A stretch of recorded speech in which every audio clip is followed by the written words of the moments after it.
Good morning students. आज का जो टॉपिक है बहुत इंटरेस्टिंग टॉपिक है और बहुत ध्यान से समझने वाला टॉपिक है। आज का टॉपिक आप समझ लो पूरे चैप्टर का दिल है, पूरे चैप्टर का हार्ट है और बहुत प्यार से समझना है इसको। अगर आपको ये टॉपिक समझ आ गया तो आप समझना कि आपने डिटर्मिनेंट चैप्टर काफ़ी हद तक सोल्व कर लिया। आज जो मैंने आपको लास्ट टाइम कराए थे क्वेश्चन, लास्ट टाइम में मैंने आपको एक्सपेंडिंग मेथड करवाया था। इंडेक्स का जो अगला टॉपिक है उस टॉपिक का नाम है without expanding. Without expanding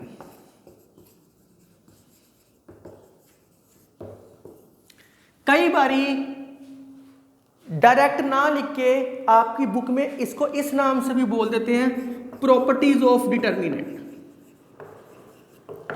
properties of determinant इस नाम से भी बोल देते हैं। इस टॉपिक के अंदर नियर अबाउट 40 क्वेश्चंस आएंगे, 40 के करीब क्वेश्चन है। मैंने इस टॉपिक को बहुत ज्यादा सिंप्लीफिकेशन कर दी। मैंने इसको 5, इसका कोई भी क्वेश्चन आ जाए विदाउट एक्सपेंडिंग का कोई भी क्वेश्चन, मैंने इसको 5 टाइप्स में डिवाइड कर दिया।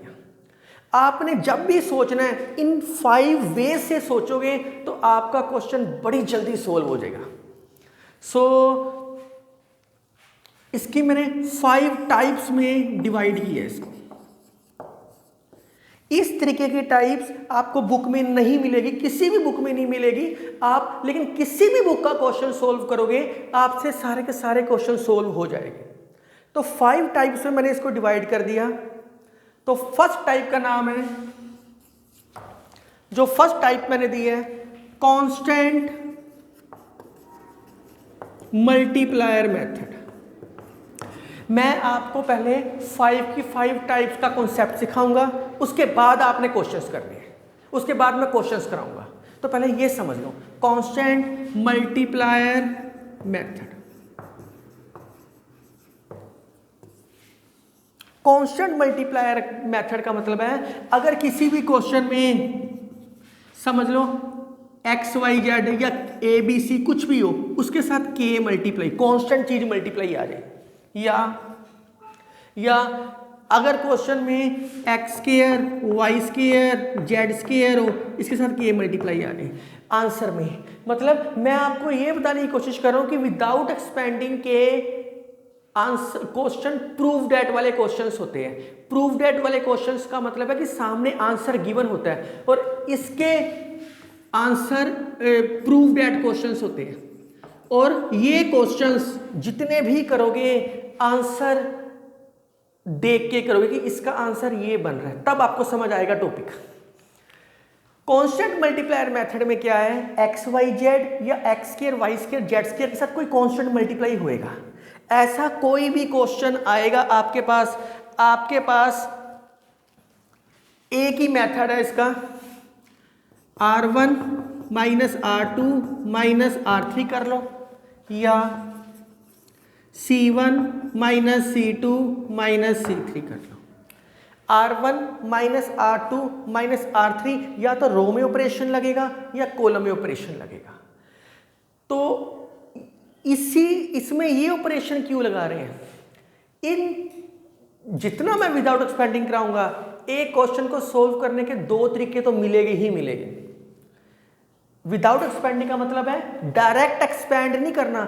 इन 5 टाइप में से जो मैंने आपको इजी करने के लिए बनाई है, इन 5 टाइप्स में से कोई ना कोई मेथड लगवा लो, कोई ना कोई टाइप अप्लाई कर दो, फिर एक्सपेंड करो। इसका मतलब ये होता है विदाउट एक्सपेंडिंग का कि डायरेक्ट, जैसे आपको मैंने कल क्वेश्चंस कराए वो डायरेक्ट एक्सपेंड कर दिया।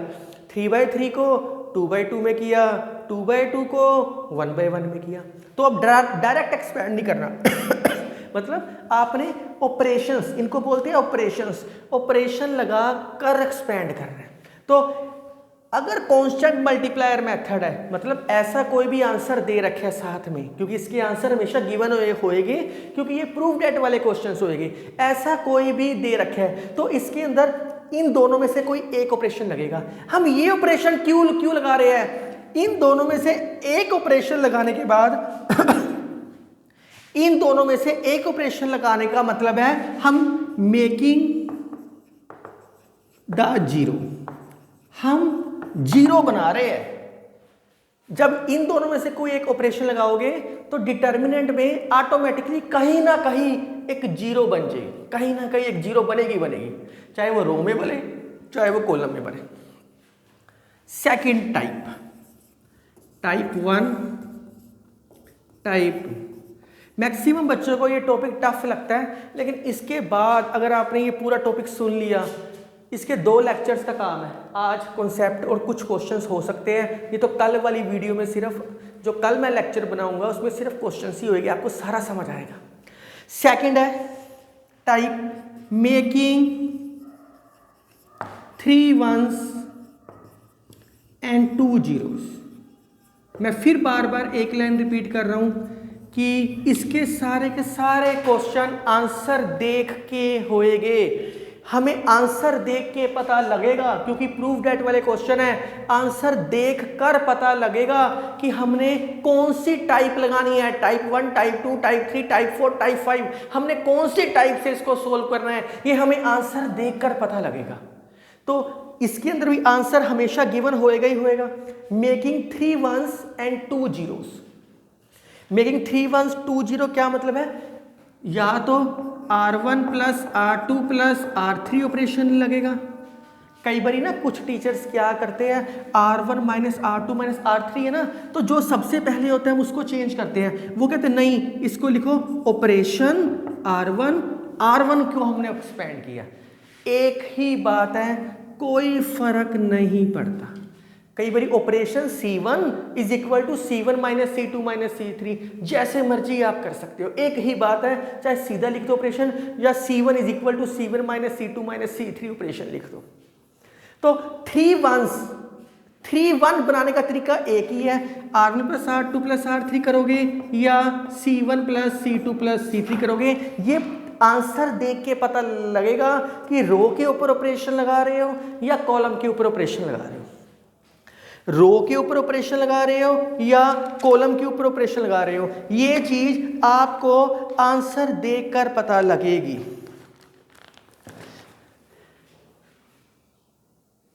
मेकिंग 3 1s एंड 2 0, जब इन दोनों में से कोई ऑपरेशन लगा लोगे, या तो 1 3 1 ऐसे बन जाएंगे, कुछ भी आ सकता है, कुछ भी, या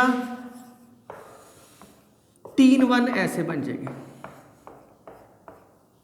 और आपने मेरी एलिमेंट्री रो ट्रांसफॉर्मेशन की वीडियो देखी हुई है कि 1 0 0 0 कैसे बनाना है, डायगोनल एलिमेंट्स में से। तो 2 0 बनानी है, R2 minus R1, R3 minus R1, उसके बाद एक्सपैंड हो जाएगा।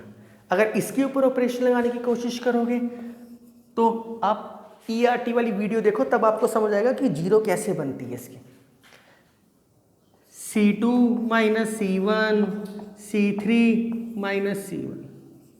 तो ये क्वेश्चन देख के पता लगेगा 3 1s, या तो 3 के 3 1s ऐसे बन जाएंगे या 3 1 ऐसे बनेंगे। ये क्वेश्चन देख के पता लगेगा।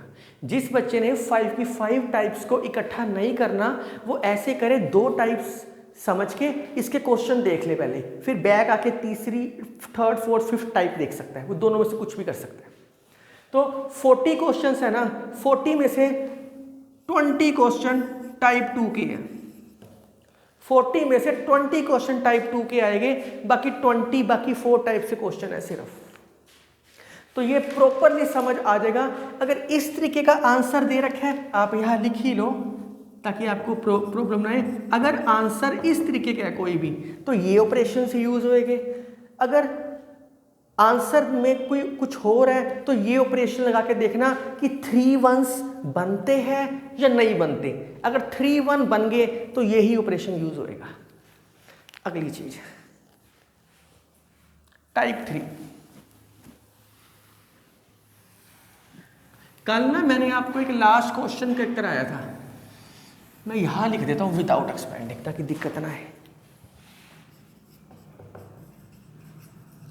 कल ना मैंने आपको एक लास्ट क्वेश्चन कराया था जिसका फार्मूला मैंने लिखवाया नहीं था, के ए का मोड इज 2a का मोड इज इक्वल टू के इंटू ए का मोड। आप लास्ट वीडियो में देखो, लास्ट क्वेश्चन था, उसका फार्मूला मैं आज आपको लिखवाऊंगा, रिमार्क में लिखवाऊंगा। टाइप 3 है इंटरचेंजिंग मेथड। इसका नाम मैंने खुद दे रखा है interchanging method. Very important type है, इसके 2 या 3 क्वेश्चन ही आएंगे सिर्फ। Interchanging method.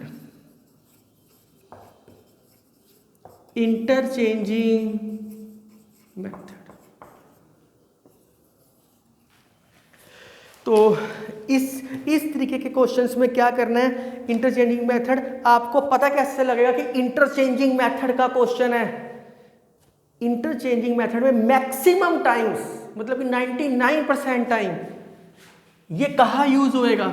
ऑलवेज। क्योंकि मैं जब आपको क्वेश्चन करवाऊंगा ना, एक क्वेश्चन को इन 5 टाइप में से 2 तरीकों से करवा दूंगा, जिस मर्जी से करी जाओ, कोई प्रॉब्लम नहीं है। लेकिन डायरेक्ट एक्सपैंड नहीं करना, इन 5 में से कोई एक फार्मूला लगा के 0 बना के कुछ भी करी जाओ।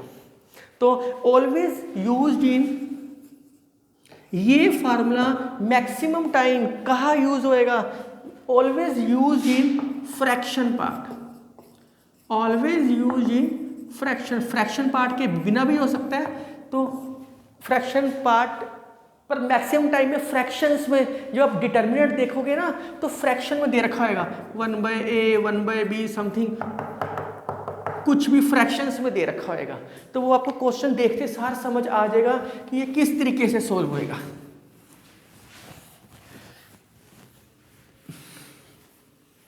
तो always use in fraction part. अब इंटरचेंजिंग का मतलब क्या है?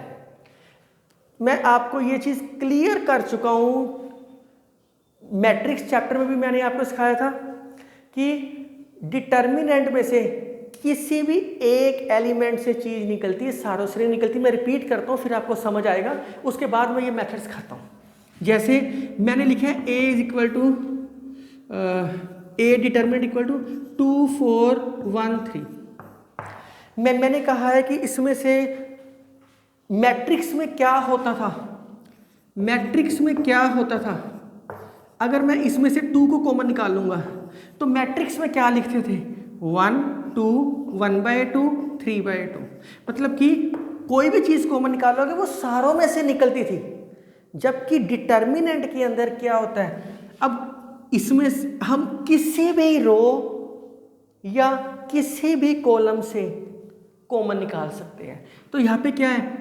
R1 मैं लिखना पड़ेगा बस, यहाँ टेक 2 कॉमन फ्रॉम R1। तो जब 2 कॉमन आएगा, ऊपर क्या बच गया? 1, नीचे क्या बच गया? 2। बाकी नीचे वाली चीज को कोई फर्क नहीं पड़ेगा। तो डिटर्मिनेंट और मैट्रिक्स में इस चीज का फर्क है। मैट्रिक्स से अगर कोई चीज कॉमन निकालती है तो वो सारों में से निकलती है, और अगर मैं 2 को मल्टीप्लाई करूंगा तो वो मैं सारों से मल्टीप्लाई करूंगा।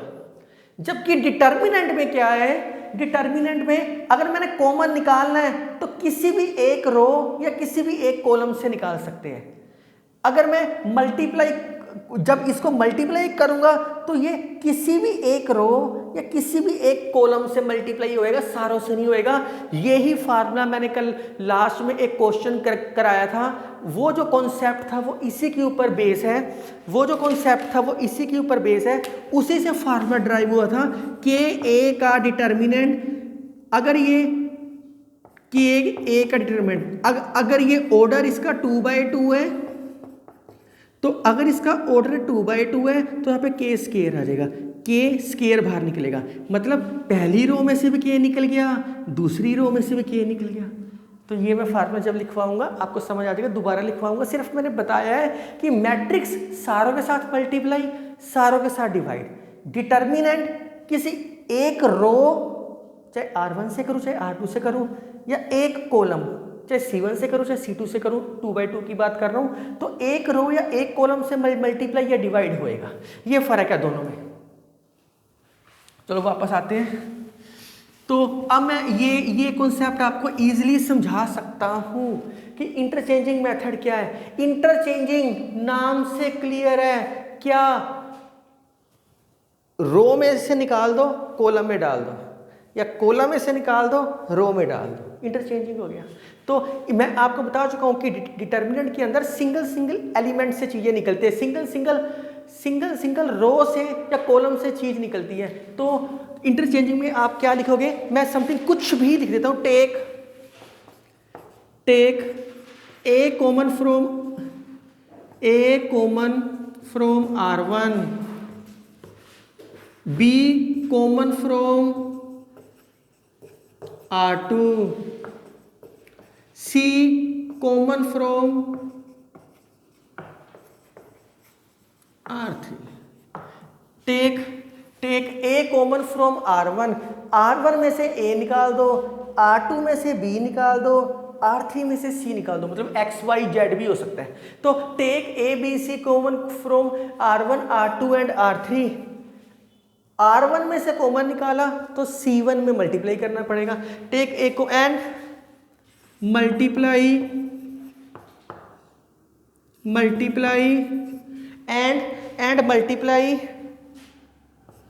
R1 से निकाला है C1 बाय A, C1 को A से मल्टीप्लाई करना है, C2 को B से मल्टीप्लाई करोगे, C3 को C से मल्टीप्लाई करोगे। जो R1 की चीज है वो C1 में मल्टीप्लाई होएगी, जो R2 की चीज है वो C2 में मल्टीप्लाई होएगी, जो R3 की चीज है वो C3 में मल्टीप्लाई होएगी। तो बिल्कुल क्लियर है। अब आपके दिमाग में आएगा सर आप रो से कॉमन निकाल रहे हो, हम कॉलम से निकाल सकते हैं। ठीक है, वाइस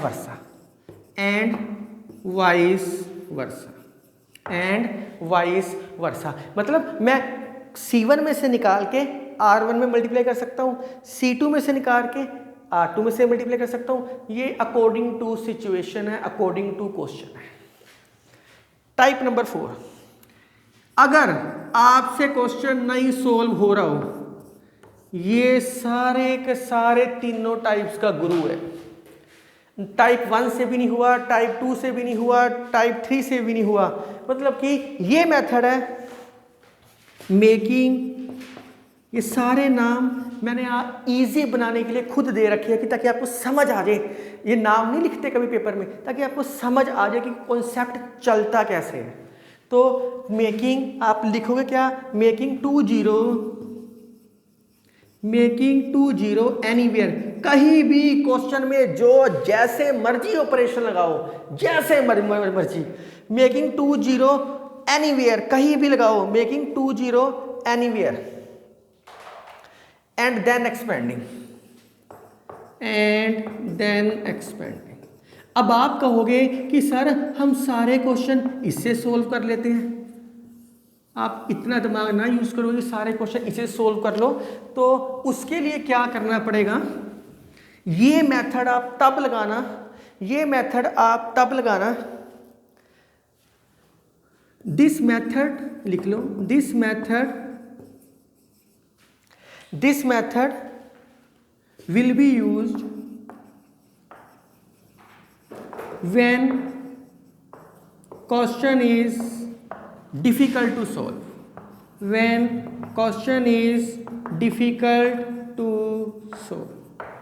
ये मेथड तब अप्लाई करना जब आपको लगे यार क्वेश्चन सोल्व ही नहीं हो रहा, अब क्या करें, कुछ ना कुछ तो करें तभी हमारा आंसर आएगा, तब आपने ये मेथड को अप्लाई करना है। तो मैंने आपको रिपीट करवा रहा हूं, जो मैंने पहली टाइप करवाई है कांस्टेंट मल्टीप्लायर मेथड, आंसर देख के पता लगेगा। Second type making 3 1s and 2 0, answer देख के पता लगेगा, मतलब कि प्रूव दैट वाले क्वेश्चंस है, आंसर देखोगे तब पता लगेगा। अगला है interchanging method, maximum time fraction दे रखी होगी क्वेश्चन में, आपको देख के समझ आ जाएगा। चौथी टाइप, जब कुछ भी ना समझ आ रहा हो तो कहीं भी 2 0 बना दो, जहां दिल करे, जैसे मर्जी दिल करे 0 बनाओ और एक्सपैंड कर दो।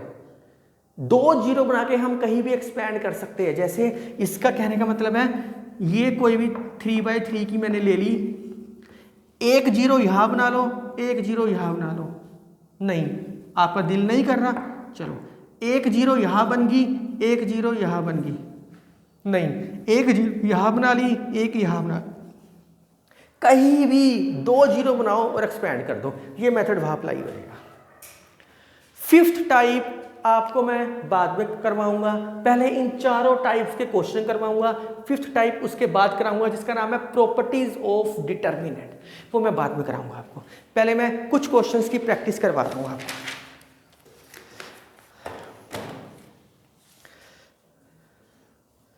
मैं उम्मीद करता हूँ कि यहाँ तक आपको कॉन्सेप्ट समझ आ गया होगा।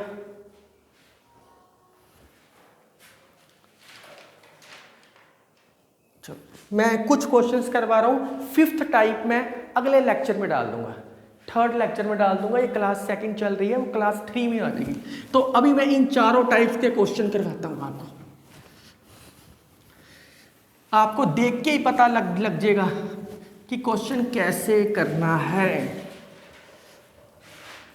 मैं बहुत सारे क्वेश्चंस की प्रैक्टिस करवा लेता हूँ, आपको देख के पता लग जाएगा कि क्वेश्चन को कैसे करना है। फिर आप अपनी बुक में से जो मर्जी क्वेश्चन सोल्व करना, सारे क्वेश्चन इजीली भागने शुरू हो जाएंगे अपने आप। अब आप कहोगे कि सर डिटर्मिनेंट दे रखे, क्या ऊपर लिखा हुआ आएगा? हमेशा लिखा हुआ आएगा ऊपर, प्रूव दैट दिस या विदाउट एक्सपेंडिंग मेथड लिखा हुआ आएगा। डायरेक्ट एक्सपेंड करोगे जल्दी से आंसर नहीं आएगा, दुखी हो जाओगे आप। क्वेश्चन में है प्रूव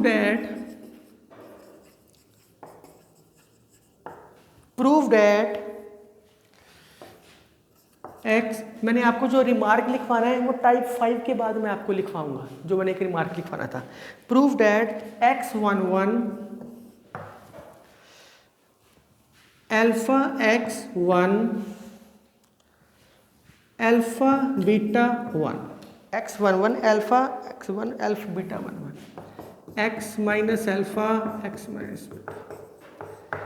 बड़े प्यार से टाइप 1 कांस्टेंट मल्टीप्लायर मेथड, कोई मल्टीप्लाई में एक्स वाई जेड है ही नहीं। टाइप 3 इंटरचेंजिंग फ्रैक्शन है ही नहीं। टाइप 4 मेकिंग 2 जीरो एनीवेयर, इस मेथड को तब सोचना जब क्वेश्चन सोल्व भी ना हो रहा हो। तो बच कौन सी गई? Type 2 making 3 ones and 2 zeros. तो बहुत ध्यान से देखो, 3 वंस तो पहले ही बने हुए हैं, जब 3 वंस तो बने बनाए आपको दे दिए 3 वंस, तो बच क्या गया? 2 जीरोस, 2 जीरो बना लो। 2 जीरो ERT में मैंने कैसे सिखाया, चाहे इन दोनों को नीचे से बना लो चाहे ऊपर से बना लो। मैं ऊपर से बना लेता हूँ इसको, तो ये भी जीरो ऊपर से बनेगी, ये भी जीरो ऊपर से बनेगी। मैं दोनों ऑपरेशन इकट्ठे लगा रहा हूँ। ये कौन सी लाइन है? R2। ये जीरो कैसे बनेगा? माइनस कर दो, इसको भी माइनस कर दो। कई बच्चे क्या गलती करेंगे, R2 माइनस R1 और R3 माइनस R2, हमेशा एक चीज को फिक्स करना होता है। मैंने इस चीज को फिक्स कर दिया, मैंने R1 को फिक्स कर दिया कि R2 भी उसमें से माइनस होएगा, R3 भी इसमें से माइनस होएगा। अब आप सोचो, सर आपने R1 को फिक्स किया है, हम R3 को फिक्स कर लेते हैं, ठीक है। फिर अगर R3 को फिक्स करते हैं तो क्या आता? R1 minus R3, R2 minus R3। ये आपकी मर्जी है, आप जैसे मर्जी कर सकते हो। तो R2 minus R1 and R3 minus R1, बहुत ध्यान से देखना। R1 को फिक्स किया, R1 वाली लाइन वैसे के वैसे ही। R2 minus R1 alpha minus x, x minus 1, 1 minus 1 zero बनेगी, खत्म। अगला ऑपरेशन क्या कह रहा है? Alpha minus x, beta minus 1, 1 minus 1 zero. अब आपने ऑपरेशंस लगा दिए, बहुत प्यार से सोचो, ऑपरेशन किसके ऊपर लगाया? R2। क्या R2 में से कोई चीज़ कॉमन निकलती है? नहीं निकलता। फिर ऑपरेशन किसके ऊपर लगाया? R3। क्या R3 में से कोई चीज़ कॉमन निकलती है? नहीं।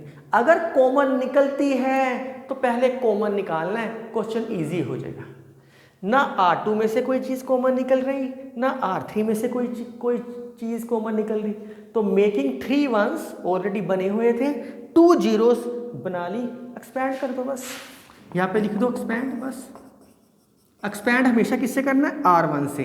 मैं आपको हमेशा सिखा चुका हूँ, लेकिन आप डायरेक्ट भी कर दोगे ना तो फर्क नहीं पड़ेगा। तो x से करोगे 0 आएगा, -1 से करोगे ये भी 0 आएगा, बच क्या गया +1। तो ये चीज़ लिखनी है लिखो, नहीं लिखनी है ना लिखो। मैं इसलिए लिखवा रहा हूँ ताकि प्रॉब्लम ना आए। एक्चुअली में जब 2 0 बन जाती है ना, वो मैट्रिक्स 2/2 की बच जाती है हमेशा। चाहे यहाँ बन गई, प्लस का निशान पाओ, ये बच गया। डायरेक्ट ही हमेशा ऐसे करते हैं, पर आप प्रॉपर एक्सपैंड कर लो, कोई फर्क नहीं पड़ता। तो 1 बच क्या गया, alpha minus x, x minus 1, alpha minus x, beta minus 1। तो ये तो 0 हो गया, मल्टीप्लाई कर दो, alpha minus x, beta minus 1, नीचे से ऊपर जाएगी तो क्या आएगा, minus alpha minus x, x minus 1। दोनों में से अल्फा माइनस एक्स कॉमन निकालोगे। कोशिश करनी है कोई ना कोई चीज़ कॉमन निकल जाए। अगर इसको मल्टीप्लाई कर दिया तो कभी आंसर नहीं आएगा आपका, बहुत मुश्किल आएगा। माइनस एक्स प्लस 1 बच क्या गया, alpha minus x, beta minus x. यही प्रूव करना है। अच्छा, ये इसमें से भी माइनस कॉमन निकाल दो, इसमें से भी माइनस कॉमन निकाल दो, आंसर आ गया दोनों में से। माइनस माइनस कटिंग हो जाएगी, माइनस कॉमन निकालोगे X minus alpha, minus common निकालोगे X minus beta, minus minus खत्म, तो ये आंसर आ जाएगा आपका। अब आपके दिमाग में आएगा सर इसको डायरेक्ट एक्सपैंड कर लेते हैं, लिखा तो कहीं हुआ नहीं। डायरेक्ट एक्सपैंड कर लोगे, एक क्वेश्चन सोल्व हो जाएगा। सारे क्वेश्चन सोल्व नहीं होंगे, पर ऐसे क्वेश्चन को ऑपरेशंस के साथ करते हैं, मतलब विदाउट एक्सपैंडिंग से करते हैं, मतलब 2 zeros बना के एक्सपैंड करते हैं। अब आपने सोचना है सर क्या इस क्वेश्चन को टाइप 4 से भी कर सकते हैं? हाँ कर सकते हैं। मैं क्या करूँगा, एक एलिमेंट को फिक्स करना, कहीं भी 2 0 बनाओ और एक्सपैंड कर दो, और कहीं 0 बनती है और कहीं बना लो। मैं ऐसे भी कर सकता हूँ इसको। अगर आपने इसको आसान तरीके से सोचना है, ये मैं आपको सोचना सिखा रहा हूँ, क्वेश्चन जो मर्जी आ जाए। अगर इसी क्वेश्चन को मैं दूसरे तरीके से करवाने की कोशिश करूँ, आपके दिमाग में आएगा सर आपने तो कहा था कि मैं हर क्वेश्चन के दो मेथड सिखाऊंगा। वो आप तब कर पाओगे जब पांचों टाइप पे समझ आ जाएगी, क्वेश्चन को घुमाना आ जाएगा। तो मैं इसका दूसरा मेथड अप्लाई करके दिखाता हूँ आपको, बहुत ध्यान से। ये अल्फा माइनस करके 0, ये 1 माइनस करके 0। तो मैं क्या करता हूँ, टाइप 4 से कर रहा हूँ, कहीं भी 2 0 बना लो। तो मैं इसमें क्या करता हूँ, R3 माइनस R2 कर लूँ या R2 माइनस R3, जो मर्जी कर लूँ। मैं R3 माइनस R2 करता हूँ, x1 1 अल्फा x1, R3 पे लगा रहे हो ना, alpha minus alpha 0, beta minus x, 1 minus 1 0। लो जी खत्म क्वेश्चन। और भी आसान हो गया क्वेश्चन, दिमाग ही नहीं लगाना पड़ रहा मुझे इसके अंदर। तो जिस R3 के ऊपर ऑपरेशन लगाया है, क्या R3 में से कुछ कॉमन निकल रहा है? हाँ कॉमन निकल रहा है, बीटा माइनस एक्स कॉमन निकाल सकते हैं। जिस रो के ऊपर ऑपरेशन लगाओगे उसमें से कोई ना कोई चीज 99% कॉमन निकलेगी। तो आप क्या लिखोगे, take beta minus x common from R3 पे लगाया है, R3 पे। तो मैं आपको बता चुका हूं डिटर्मिनेंट में किसी भी रो या किसी भी कॉलम से निकाल सकते हैं। x11 alpha x1 0 bye something 0 1 0, 2 0 बनी है, इसको एक्सपैंड कर दो, बस एक्सपैंड बाय R1 कर दो, एक्सपैंड बाय R1, तो ये आंसर अपने आप बन जाएगा। इसको एक्सपैंड करो, बीटा माइनस एक्स आ चुका है, माइनस कॉमन निकल जाएगा, ये आपका अपने आप आएगा। एक्सपैंड करके देख लो। तो मेरा सिर्फ इतना कहने का मतलब है कि आप क्वेश्चन को अपनी फिंगर्स के ऊपर जैसे मर्जी डांस करवा सकते हो, बड़े आसानी से कर सकते हो। ये मैंने टाइप 1 से भी कर दिया, टाइप 4 से भी कर दिया। मैंने कहीं लिखा नहीं कि ये टाइप 1 यूज कर रहा हूँ, टाइप 2 यूज कर रहा हूँ, बस डायरेक्ट ऑपरेशन है। ये तो मैंने आपको समझने के लिए टाइप्स में डिवाइड किया है ताकि बड़ी जल्दी समझ आ जाए आपको। और मैं उम्मीद करता हूँ कि आपको समझ आ चुका होगा। अगर आपको मेरी वीडियो पसंद आ रही है, kindly like share and subscribe my channel. ये मेरी बहुत ज़्यादा मोटिवेशन इंक्रीज करता है कि अगर आपको पसंद है, शेयर कर रहे हो, तो मुझे बहुत खुशी मिलती है इस चीज़ से। ये सिर्फ और सिर्फ स्टूडेंट्स को देखकर वीडियो बनाई जा रही है ताकि उनके क्वेश्चंस इजीली सोल्व हो जाए, उनको खास प्रॉब्लम्स का सामना ना करना पड़े।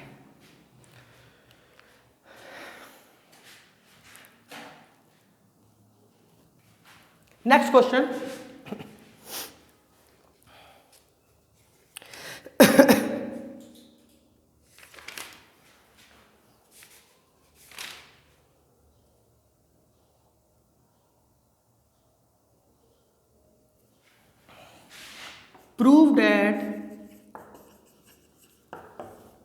prove that a square plus b square c square c square a square plus b square c square c square a square b square b square plus c square a square